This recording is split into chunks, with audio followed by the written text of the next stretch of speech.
ప్రైజులా దేవుడికి స్తోత్రం. ప్రియమని సహది సహదులరా, దేవుడి కృప మీకు అందరికీ తోడైన కాక.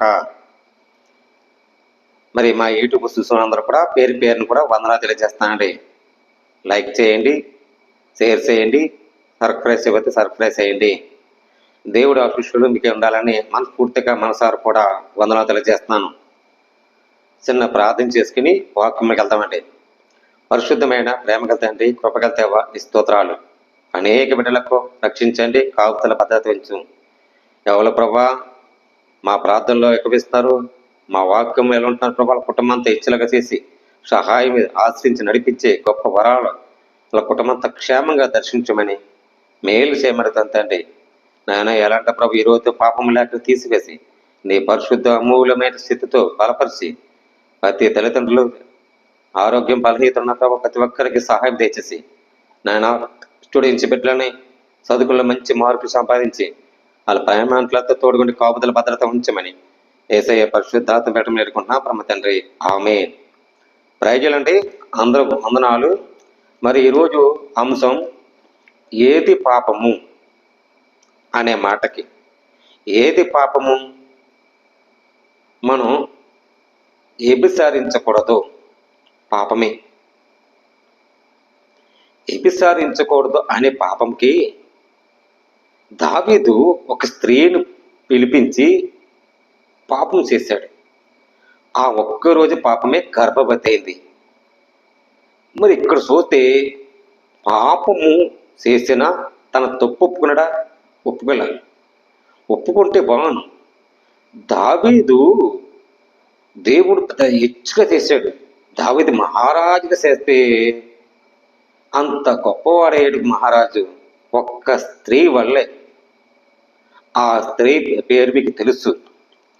ఆ స్త్రీ పేరు తెలుసు మీకు, ప్రియమని సహోదరి సోదరులారా. ఆ స్త్రీ గర్భవతి అయ్యి దావీదు వర్తమానం పంపాడట. మీకు చూస్తే చూడండి, 2 సమూయేలు 11 ఇక్కడ 2 వెళ్తాం చూడండి. ఒకనొక దినమున పొద్దున కుంగివేళ దావీదు పడక మీద నుండి లేచి రాజనగరికి మిద్దె మీద నడుచుచు పై నుండి చూస్తుండగా, డాబా మీద ఎక్కి చూస్తుండగా, మిద్దె మీద డాబా స్నానం చేసిన ఒక స్త్రీ కనబడింది. ఆ స్త్రీ కనబడేందుకే బహు సౌందర్యవతి అంటే అందగత్తి. సౌందర్యం అంటే అందగత్తి. అంత అందగత్తి మన దావీదికి కనబడ్డది. ఇటు చూసి దావీదు చూసి సమాచారం తెలుసుకున్నాడు. ఆవిడెవరు, ఎక్కడ, ఏ ప్రదేశం, ఎక్కడ ఉంటుంది, వర్తమానం తెలుసుకున్నాడు దావీదు తెలుసుకొని ఒక దూతను పంపును.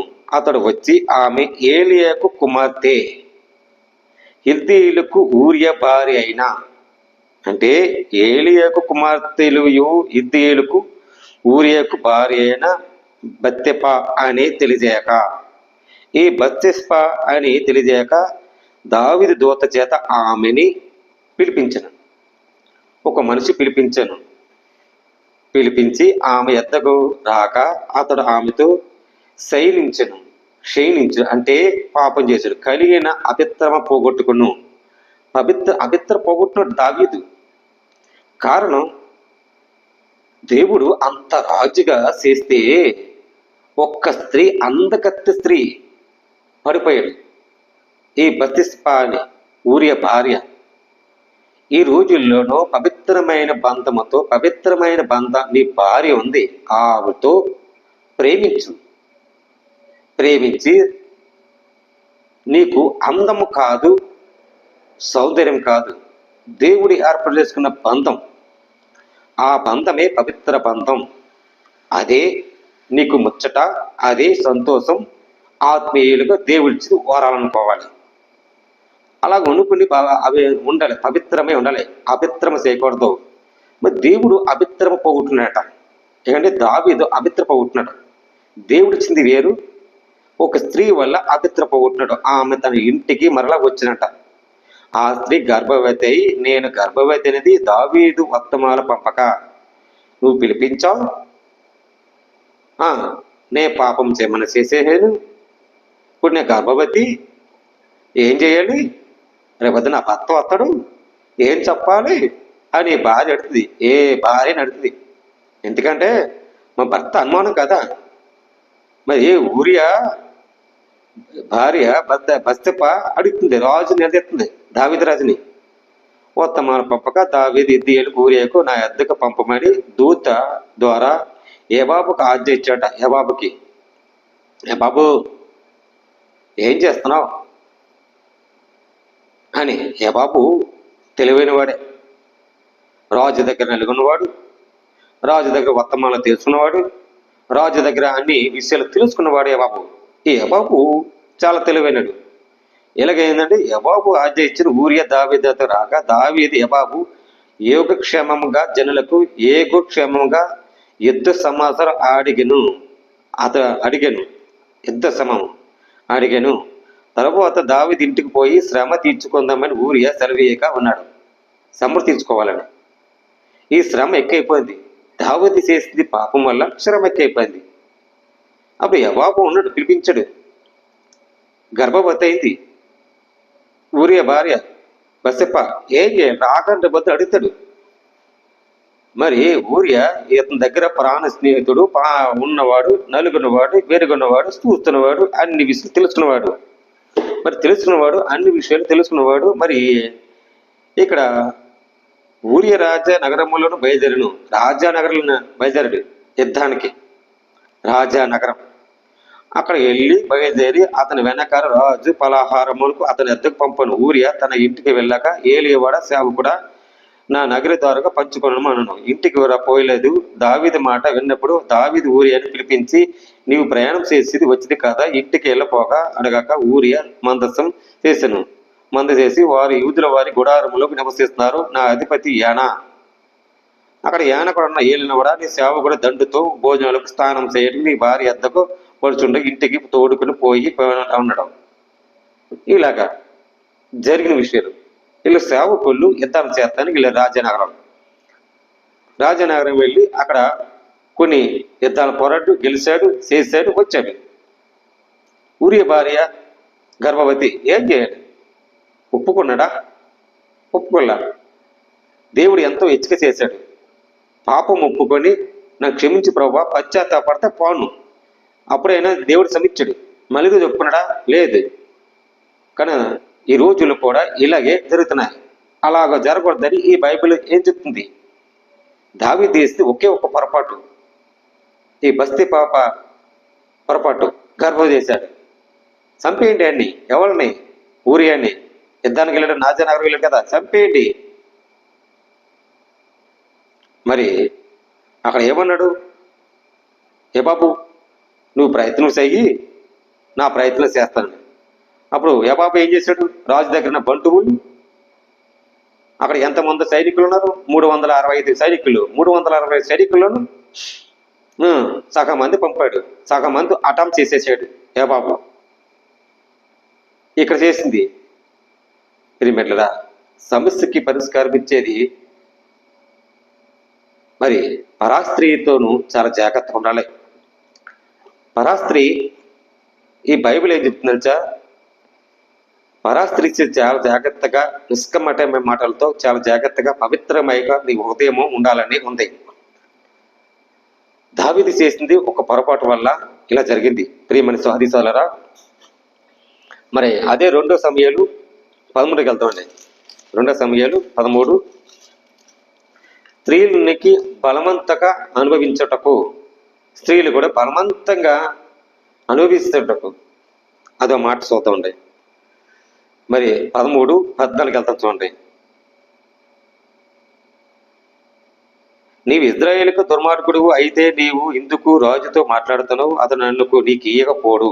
నీవు చెప్పినక అతడుకు ఆమె మాట వినక ఆమె బలవంత చేసి అవమానపరిచి ఆమెతో క్షయించను. బలవంత చేసి, మరి చాలా మంది కూడా స్త్రీలకు బలవంత చేస్తారు. చేయొద్దు. ఇక్కడ ఏముంది? ఇక్కడ బైబిల్ ప్రకారం నడవాలి. బలవంత చేయకూడదని ఉందాడా? వినకపోవును బలమంతా చేసిన అవమానపరచును. అమోని ఇలాగ చేసిన తమ ఏలక అది దీపము దూషించి పుట్టిన 6 దినములకు ఆమె ప్రేమించకంటే అతడికి మరి ఎక్కువగా దూషించింది. ప్రేమించకంటే ఎక్కువగా దూషించేసింది.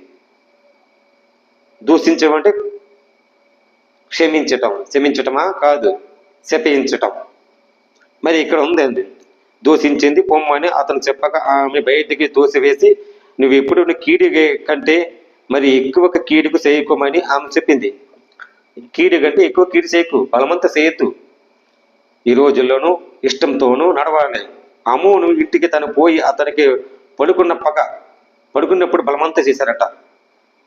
పిరిమిట్లరా, మీరు చాలా జాగ్రత్తగా ఉండాలని ఈ లేఖనం రాయబడింది. కీడి కంటే మరి ఎక్కువగా వెలగొట్టకూడదు. తలుపు గడియలు వెచ్చి కన్యకైన రాజకుమార్తెలు వివిధ వర్ణ సొమ్ములు చీరల్లో దర్శించుకుని ఆమె ఇంటి చీర పట్టుకుని వెలగొట్టి రాకుండా తలుపు గడియాలు అప్పుడు తామూరు నేల మీద బుగ్గ వేసి తామూరు భద్రాలు తగడు పట్టుకుని వివిధ వర్ణములు చీరల్లో నెత్తికిని చేయి పట్టుకుని ఏడుచు పోగా ఆమె ఆ అబ్బుసాతులను ఆమెకు చూసి అన్నను వెలిగించి, అన్నా అమోనీయము నీ కుడి చేయక కదా, నా చెల్లి కదా, నువ్వు ఎందుకు ఊరుకుంటున్నావు అని చెప్పింది.